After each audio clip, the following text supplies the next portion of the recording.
नमस्कार सभी को। हमने पिछली वीडियो में कुछ बीजगणित में प्रवेश की कोशिश की थी। वहाँ पर कुछ शब्दों का प्रयोग किया था और बिल्कुल शब्दों का हम जरूर ध्यान रखेंगे। जो नया विषय है, नया क्षेत्र है, तो उसमें नए जो शब्द आ रहे हैं उन शब्दों को अपने जीवन का एक भाग बना लें। और बिल्कुल ये कहा गया है, यदि हमें कुछ खास प्रकार का व्यक्तित्व बनाना है तो हमें कुछ खास प्रकार के कार्य करने पड़ेंगे। और खास प्रकार के कार्य इस लॉकडाउन के दौरान कि हम खास तरीके से पढ़ रहे हैं। कक्षा की उपस्थिति न होते हम कक्षा की उपस्थिति मान रहे हैं। आप अध्यापक न होते हुए केवल वीडियो को के माध्यम से अध्यापक को मान रहे हैं, उनकी बातों का अनुसरण कर रहे हैं, तो ये खास प्रकार का जीवन शैली अपनी जो पनप रही है, तो उसके अनुरूप भी हम काम करें। हालांकि परिवर्तन अलग तरह के हो रहे हैं। तो आज मैं अपने इस विषय में आगे बढ़ाता हूँ। सरल समीकरण। समीकरण क्या है? कल हमने ये कहा था, अब नया शब्द आ गया आपके लिए। आज समीकरण नया है। कल चर, व्यंजक, सजातीय राशि, विजातीय राशि, इस तरह बहुत शब्द थे, लेकिन आज नया शब्द आपके लिए समीकरण। समीकरण क्या है इसको समझना। समीकरण समझने के बाद रटने की कोई जरूरत नहीं। और कल हमने कहा था बीज गणित में व्यापकताएं बहुत हैं। जब बीज गणित करेंगे तो उसमें पहेलियां बहुत हैं। तो मैं आज अपनी बात को पहले से शुरू करता हूं। और ये मान लो कि आपके पास कुछ रुपए, मान लो अपने पास आप 5 रुपए, 10 रुपए, कुछ भी मान लो। मतलब मैं ये क्यों उदाहरण दे रहा हूँ, आप मैं 10 रुपए का, तब 10 रुपये माने जो उतने हैं आपने जो माने उतने ही रुपए आप अपने दोस्त के मान लो, उससे उतने रुपए उधारे ले लो। अब आपने उधारे ले लिया, आपको जरूरत थी, और उसमें 4 रुपए मेरे भी जोड़ लो। आपने जोड़ दिए होंगे। मान लो किसी ने 10 माने हैं तो 10 आपके दोस्त के, 4 मेरे, 24 हो गए। लेकिन मैं 10 यहाँ केवल उदाहरण के लिए कह रहा हूं, जरूरी नहीं आपने 10 माने, कुछ भी मान सकते हैं। ये मानने के बाद मैंने कहा आप इसके आधे कर दो आधे, आप आधे कर दिए। और मैं कहता हूं आपके दोस्त ने आपकी मदद की थी, उसको हाथ जोड़ के धन्यवाद बोलो और उसके पैसे वापिस कर दो। आधे करने के बाद आपने वापिस भी कर दिए। अब आप देखते हैं आपके पास कितने रुपए बचते हैं। मैं बताऊं या अपने आप तुम बताओगे? आपके पास 2 रुपए बचते हैं। अब ठीक है गलत है ये आपको पता होगा। यदि कहीं पर गलत है तो मैं गलत नहीं, आप गलत हो। आपका या तो जोड़ गलत है, या आपने आधे के हैं वो गलत है, या आपने वापिस लौटाते वक्त अपने दोस्त को या तो ज्यादा दे दिए या आपने उसको कम दे दिए, तो आप गलत हो, मैं गलत नहीं हूं। अब ये बीजगणित की पहेलियां इस तरह बनती हैं। अगर मैं एक और पहेली कहूं, एक कोई कहता है अब मेरे पास 37 पेन है, आपके पास कितने पेन, इस तरह पूछता है। उसके पास 37, मेरे पूछ रहे हैं। मैं कहता हूं आपके पास जो पेन है वो मेरे पेनों से 2 गुने से 7 अधिक हैं। अब बताओ मेरे पास कितने पेन हैं। ये जो इस तरह की चीजें हैं, ये सारी समस्या का हल बीजगणित है। और हमारे दादाजी, उसके परदादा, वो इस तरह की बातों का बहुत प्रयोग करते हैं। उनके पास जो पहेली, आज भी हम यदि जिसकी उम्र 70 साल से बड़ी उसके पास बैठे और पहेलियों की बात करें तो गणित की पहेलियां उसके पास बहुत ज्यादा है। अब ये कैसे हैं, हम इसकी व्यापकता की बात करें तो मैंने पहली पूछी थी उसमें। अब मैं माने तो अगर ये तो पता नहीं मेरे पास कितने रुपए हैं तो दिक्कत थी मुझे। मैंने बताया आपके पास कितने बचे हैं। अब मैं ये मानता हूं आपके पास कितने रुपए थे, x रुपए थे, ये ज्ञात राशि मान ली। मुझे नहीं आपने 10 माना, 12 माना, इससे कोई मेरा संबंध नहीं है। अब मैंने कहा इतने अपने दोस्त के मान लो, तो दोस्त के कितने x हो गए। अब x हमारे x कितने हो गए, 2x हो गए। ये अपनी चर राशि है, ये चर राशि है इनका, और ये सजातीय राशि है, इनका जोड़ भी हो गया, कल हमने बताया था। ये अपना बीजीय व्यंजक भी, ये बीजीय व्यंजक है। अब मैंने कहा 4 रुपए मेरे जोड़ दो, 4 रुपए मेरे जोड़ दी, 2x/4, ये भी अपना बीजीय व्यंजक बन गया। ये बीजीय व्यंजक बना। मैंने कहा इसका आधा कर दो, आधा करेंगे तो इसका आधा ये आ गया भाई, 2x/2 जमा 4/2, इस 2 से 2 कट गया, 2 × 2 2 2 4, मेरे पास बच के x/2। मैंने व्यंजकों का एक तरह से बात कर दिया। ये यहाँ पर व्यंजकों में जोड़ा था, चर और अक्षर का जोड़ था। ये x/x, ये सजातीय राशियां थी, 2x आ गई, इसमें 4 भी जाती थी, जोड़ा तो जमा का निशान आ गया x/4। हमने जो पिछले में किया था उसका रिवीजन भी करें। अब मैं कहता हूं अपने दोस्त, इसके आधे कर दिया हमने, आधे करने के बाद अपने दोस्त के वापिस दे दो। इसमें से मैंने x घटा दिया, x कर दिया, कितना बच गया, 2 बच गया। ये था इसका पीछे लॉजिक। अब यदि मैं देखूं कहाँ कहाँ मैंने क्या किया होगा, मैंने समान राशि को जुड़वाया था, उसका आधा करवाया था, आधा करवाने का मतलब मैंने उसमें से एक भाग उसका निकाल दिया, समान उनका आधा मतलब मैंने उसमें से एक भाग निकाल दिया, आधा करवाया था, और मैंने कहा एक अपने दोस्त का वापिस दे दो, तो मैंने दूसरा भाग फिर निकाल दिया, तो बचा क्या, जो मैंने दिया था उसी का आधा बचा। आप इस तरह कहने को सवाल पूछ सकते हो। आप जितने रुपए जुड़वाओगे उसमें जो आधा करोगे वो अपने पास बचेगा। आप अपने तरफ से 1 रुपया दे सकते हो तो आपके पास 50 पैसे बचेंगे। यदि आप उसको 50 पैसे जुड़वाओगे तो आपके पास 25 पैसे बचेंगे। यदि 7 रुपये जुड़वाओगे तो आपके पास 3.5 रुपये बचेंगे। इस तरह के जो प्रश्न है हम आपस में पूछे और करें। अब जो पेन वाला था वो कहता अभी कुल कितने पेन है, 37 है, आपके पास कितने हैं, जो आपके पास है उसके 2 गुने से 7 अधिक है, तो वो कहता 2x जमा 7 बराबर 37। अब वो कहता है ये मान लिया उसके पास ये एक्स पेन है, वो कहता है जो दुगने के से 7 अधिक है, जो मेरे पेन है आपके पेन दुगने 7 अधिक है, वो कहता है मेरे पास तो 37 पेन। वो कहता है जो मेरे पेन है, मेरे पेन का दुगुना में 7 जोड़ दें वो आपके पेन के बराबर हो जाएगा। अब मैं शब्द यहाँ पर बराबर बोल रहा हूँ, बराबर शब्द समीकरण का 2 तक है, ये बराबर है, ये बराबर, ये क्या ये मेरा बीजीय व्यंजक है, ये मेरा बराबर है, ये मेरा 37, ये भी कोई राशि है, चर राशि है या अचर राशि जो भी यहाँ पर चर राशि है। अब ये मेरा समीकरण है, ये मेरा इसकी लेफ्ट हैंड साइड है, ये लेफ्ट हैंड साइड है, और फिर बराबर का निशान, और ये मेरी राइट हैंड साइड है। ये है मेरी समीकरण, ये है मेरी समीकरण। तो समीकरण क्या उदाहरण अपने पास, उसमें बायां पक्ष होगा, एक दायां पक्ष होगा, बीच में बराबर का निशान होगा। अब मैं इसको हल करूंगा तो इस 7 को इधर ले जाऊंगा, ये आ जाएगा 2x बराबर 37 घटा में 7, ये बराबर 30। हालांकि ये प्रश्न भी आपके सत्र का नहीं है, आगे आएगा, इसको समझाने के लिए तो कितना आ जाएगा, x बराबर आ जाएगा 30 बटे में 2, 2 एकम 2 और 15, ये आ गया x बराबर 15। तो मेरे पास कितने पेन है, 15। इसकी वेरीफाई करें, 2 गुणा में 15, 2 गुणा में 15 कितना हो गया 30, 30 में 7 जोड़े तो क्या गया 37 आ गया, हो गया बराबर। तो ये जो 15 है ना, 15 ये क्या है, समीकरण का हल है। क्या कहेंगे इसको, हल कहेंगे। इसको इसका क्या कह सकते हैं, इसको मूल कह सकते हैं, इसको क्या कह सकते हैं, इसको रूट कह सकते हैं, इसको क्या कह सकते हैं, इसका सॉल्यूशन कह सकते हैं, हल सॉल्यूशन इंग्लिश के शब्द। तो ये जो शब्द है ये अपने समीकरण को दर्शा रहे हैं। अब समीकरण को थोड़ा जब और समझाने के लिए, इसको आसान तरीके से करने के लिए मैं एक बार अपने बचपन में लौटता हूँ, और ये कहते हैं सबसे जो अच्छी चीज है वो बचपन है। कोई कहता है कोई कितने रुपए ले लो, यदि कोई किसी बचपन लौटा दे तो उससे अच्छी कोई बात नहीं। आप पता नहीं किन चीजों से खेलते हो, रोबोट से खेलते हो, दूसरे खिलौने हैं, लेकिन हम बचपन में खेलते थे तो हल बनाते थे, तराजू बनाते थे, और इस तरह की चीजें जो अपने दैनिक जीवन की थी उनसे खेलते थे। तो एक बार आप मुझे फिर मेरा बचपन लौटा रहे हो, इसलिए मैं आपका बहुत बहुत आभारी हूँ। और मैं इस समीकरण को समझाने के लिए मैंने ये दिया, एक तराजू बनाइए, ये तराजू बनाइए। तराजू में वैसे यहाँ 3-3 होते थे, 2-2 लगाए हैं मैंने, ये तराजू बनाए। अब ये जो तराजू है, ये तराजू मेरी, ये तराजू, अब ये बराबर है। अब मेरा इसका बायां पलड़ा, ये मेरा दायां पलड़ा, तुम वहां पर आ गए, और ये दोनों बराबर हैं, तो ये मेरा समीकरण है। इसकी left hand side, right hand side और इक्वलिटी है ये। अगर मैं इसमें इसके पलड़े में कुछ रखता हूं, ये रख दिया, मान लो मैंने ये रख दिया, ये रखते ही क्या होगा, ये मेरा ये भाग ये हो गया, ये बराबर नहीं है। आपको दिखाई दे रही नहीं, दिखाई दे रही, ये बराबर नहीं है। मैंने क्या किया, एक चने की पोटली ली और उस पोटली को मैंने इसमें रख दिया, इस पर्दे में।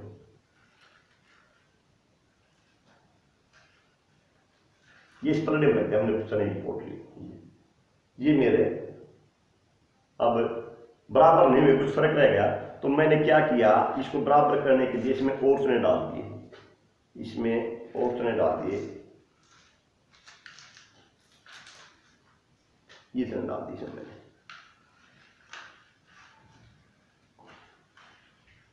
ये चने डाल दिए, और ये मेरा क्या है, बराबर हो गया।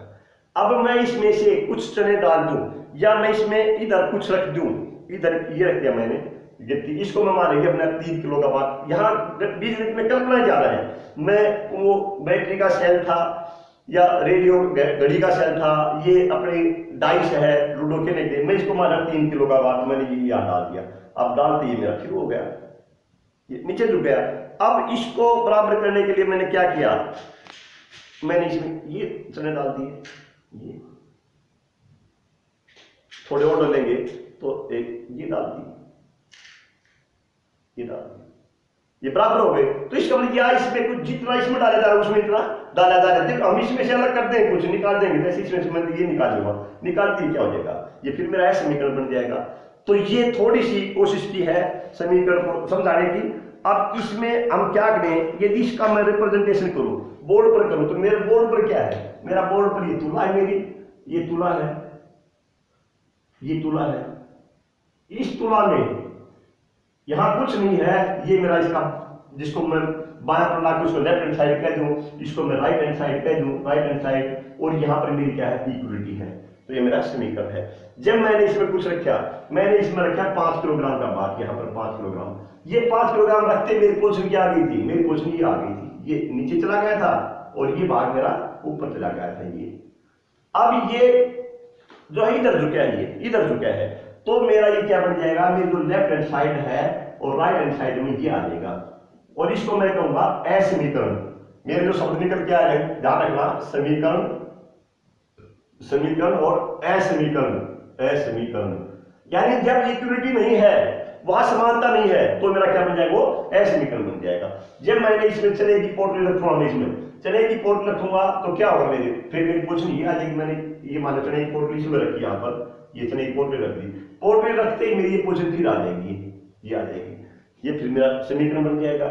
इसका मतलब यदि ये चीज क्या है, बराबर है, इस पोटली को मैं, अब मैंने इसमें क्या किया, इसमें मैंने इधर 3 किलो फिर रखा था, इधर यदि मैं 3 किलो का बट्टा रख रहा हूं, बट्टा रखते ही मेरी पोजीशन फिर आ जाएगी, ये मेरी पोजीशन फिर आगे 3 रखते ही मैंने उस पोजीशन में लाने के लिए मैंने फिर इसमें कुछ डालना शुरू किया, मैंने इसमें कुछ डाला और इतना डाला कि वो इसके बराबर आ जाए। अब जो मैंने डाला था, अब जो मैंने डाला था वो इतना डाला था कि ये फिर इस पोजीशन में आ जाए। यदि इस पोटली में से मैं पहले इस पोजीशन में, इस पोटली में से मैं कुछ निकाल लूंगा, मैं निकाल लूंगा, तो निकाल लूंगा तो फिर वो फिर ये पोजीशन आ जाएगी मेरी। यदि बिना इसमें मैं कुछ जोड़ दूं, मेरी ये पोजीशन हो, मान लो पहले ये पोजीशन हो मेरी, ये बराबर है, ये यहां मेरी पोटली रखी है, यहां मेरा 5 किलो बट्टा रखा है, मैं इसमें कुछ डाल दूं, अगर मैंने इसमें कुछ डाल दिया मैंने उसमें, और डालने के बाद ये मेरी पोट क्या आएगी, ये नीचे की तरफ आ जाएगी, दालों तरफ। अब मैं इसमें रखता हूं और इसमें मैंने रखा 2 किलोग्राम का बाट, और 2 किलोग्राम का बाट रखते मेरी ये पोजीशन इसमें आ गई, तो इसका मतलब मैंने कितना डाला था, उसमें 2 किलोग्राम डाला था, तो ये मेरी जो है क्या बन जाएगी, मेरा समीकरण बन जाएगा। इसको मैं लिखूं तो पहले मेरा क्या था, मेरा x बराबर 5 था, x बराबर 5, मैंने इसको x मान लूं, इसको x मान लूं, तो x बराबर 5। दूसरी बार मैंने क्या किया, मैंने इसमें 3 किलोग्राम का बट्टा रखा, जब मैंने 3 किलोग्राम का बट्टा रखा तो मेरा ये आ गया 5 जमा में 3।